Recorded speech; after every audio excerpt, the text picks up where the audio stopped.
Imaginez un monde où chaque idée que vous avez se transforme en une œuvre d'art, un projet innovant ou une solution à un problème complexe. Dans cette vidéo, nous allons explorer quelques secrets pour être plus créatifs que jamais. Préparez-vous à découvrir des techniques surprenantes qui stimuleront votre imagination et débloqueront votre potentiel créatif.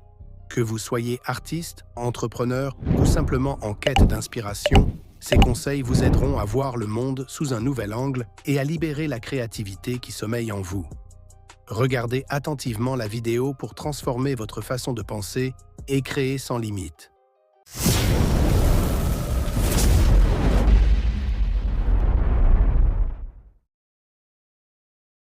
1. Pour que votre esprit marche, marchez. Que se passe-t-il dans votre corps lorsque vous laissez la caféine ou la nicotine, par exemple, pénétrer dans vos muqueuses? Quelques secondes plus tard, vous sécrétez de l'adrénaline, une hormone de stress qui vous stimule et vous donne cette impression de remontant. Mais il y a bien d'autres façons de sécréter de l'adrénaline. L'exercice physique est un de ces moyens. Une petite promenade vous donnera plus d'énergie et une énergie plus durable qu'une béquille nocive. Une béquille nocive est un soutien qui fait plus mal que de bien. C'est quelque chose sur lequel on s'appuie, mais qui nous empêche d'avancer ou de résoudre nos problèmes. Par exemple, se tourner vers des habitudes malsaines pour gérer le stress peut être une béquille nocive. C'est souvent en marchant que viennent les bonnes idées. Vous avez un problème? Marchez. Vous cherchez une idée? Marchez. Vous déprimez? Marchez. 2. Les exercices des initiés. Les initiés désignent des personnes qui ont été introduites ou qui possèdent une connaissance approfondie d'un sujet particulier, souvent en raison de leur expérience ou de leur formation. La marche, c'est bien. Mais est-ce vraiment assez pour irriguer votre cerveau, stimuler votre énergie mentale, atteindre les frontières du génie? Vous pouvez aller plus loin encore avec certains exercices physiques développés par des initiés pour atteindre les niveaux de concentration. La plupart reposent sur l'idée suivante.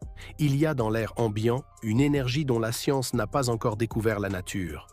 Cette énergie entre en nous à l'aide de la respiration et circule ensuite dans notre corps, nettoyant, purifiant et dynamisant chaque organe. Dès lors, il est important pour vous d'apprendre à respirer correctement pour faire rentrer cette énergie en vous. Savoir comment la faire circuler librement et ne pas se bloquer. Le blocage étant le préalable du dysfonctionnement, puis de la maladie.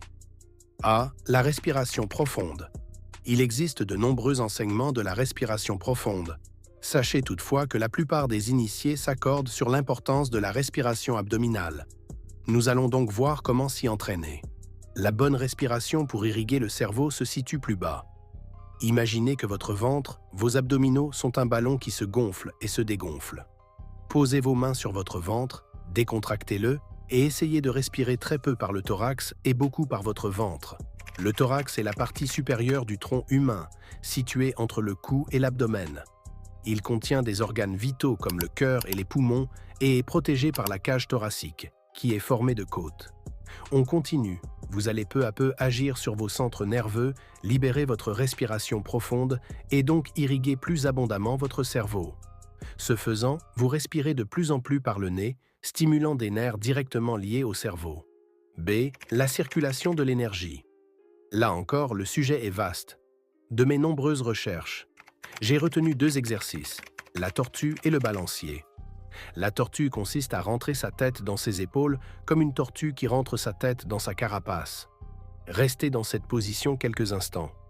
Ressentez la décontraction de votre trapèze, zone musculaire dans laquelle se mettent nombre de tensions. Pour le balancier, balancez doucement votre tête de droite à gauche. Vous sentirez peut-être de légers craquements. Allez-y doucement. Ensuite, prenez le bout de votre nez comme un axe et balancez votre tête à partir de cet axe et non plus de la base du cou, comme vous le faisiez naturellement au début. En pratiquant ces 2 exercices, vous sentirez vos idées deviennent plus claires, votre énergie plus intense, le poids des soucis plus léger. 3e, l'énergie de l'air. À la montagne, l'air contient beaucoup d'ions négatifs. À la campagne, beaucoup plus moins, et en ville, bien peu. L'homme ne peut pas survivre sans d'ions négatifs.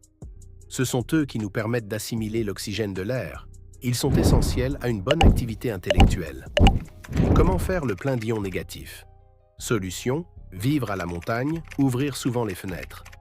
Il y a en effet toujours plus d'ions négatifs dehors que dans nos habitats modernes où les matériaux synthétiques les détruisent. 4. La plante qui régénère le cerveau. Je vous recommande un arbre, je l'ai masqué volontairement pour ne pas faire de pub. Mais sachez que cet arbre qui existe depuis la nuit des temps a pour propriété d'améliorer la mémoire à court terme et l'ensemble des fonctions mentales. Elle permet de lutter contre les effets du vieillissement cérébral. Si vous êtes intéressé, écris sur moi sur Instagram « La plante qui régénère le cerveau » et je vous expliquerai aussi comment l'utiliser. Voici mon Instagram, vous le trouverez aussi dans les commentaires. 5. Écoutez des audios d'inspiration personnelle. Le fait que si peu de gens écoutent en voiture ou en marchant des audios de motivation m'étonnait. Le pouvoir d'une audio est considérablement supérieur à celui d'un livre. Le ton de la voix, les inflexions, la vibration, les émotions qui passent, tout cela ajoute au pouvoir de persuasion. La persuasion est le processus par lequel une personne tente d'influencer les pensées, les croyances ou les comportements d'une autre personne en utilisant des arguments, des émotions ou des techniques de communication.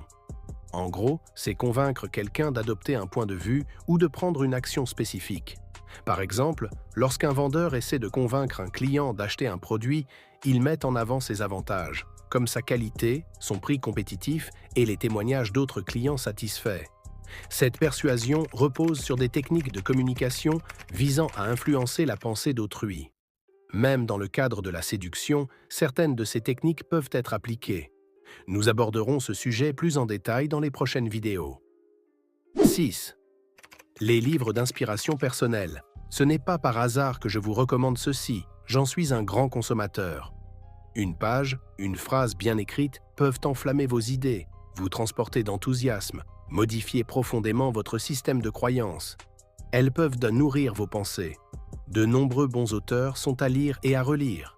Ils vous aideront à développer votre confiance en vous, à être plus créatif, plus inspiré.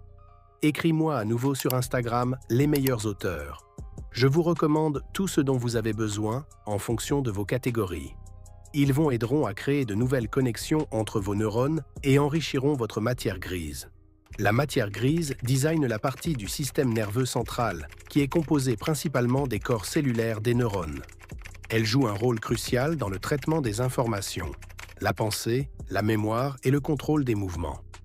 7. Le renforcement positif. Ce n'est pas parce que vous vous attribuez vous-même récompense ou punition que cela enlève du pouvoir au processus. Lorsque vous avez un projet, lorsque vous recherchez une idée, lorsque vous vous attelez à une tâche, promettez-vous une récompense. Plus la récompense vous fera envie, plus vous aurez l'énergie et l'inspiration nécessaires. Les récompenses peuvent être de toute nature, ça dépend vos choix. Afin d'utiliser vous-même ce processus, faites maintenant une liste de choses qui vous font plaisir. Complétez cette liste au fur et à mesure que les idées vous viennent. Si vous ne vous faites pas plaisir, vos comportements positifs risquent de s'éteindre peu à peu. Si vous vous reconnaissez, vous les renforcez. Il vous sera d'autant plus facile d'utiliser ce processus avec les autres que vous le faites avec vous-même. Et c'est, au fil de vos essais et de vos découvertes, vous vous rendrez compte que ces moyens sont aussi, et même souvent plus efficaces que d'autres moyens chimiques ou artificiels. Vous découvrirez la puissance extraordinaire qui sont non seulement naturels, mais aussi bons pour vous et votre santé. La clé de votre grandeur est en vous. Les frontières du génie sont à votre portée. Il ne tient qu'à vous de tendre la main et de vous en saisir. N'oubliez pas que la créativité est un muscle que vous pouvez développer.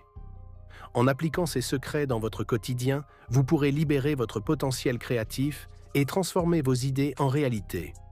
Merci d'avoir regardé. N'hésitez pas à aimer, à vous abonner et à partager vos propres astuces créatives dans les commentaires. Restez inspirés et à bientôt pour de nouvelles découvertes.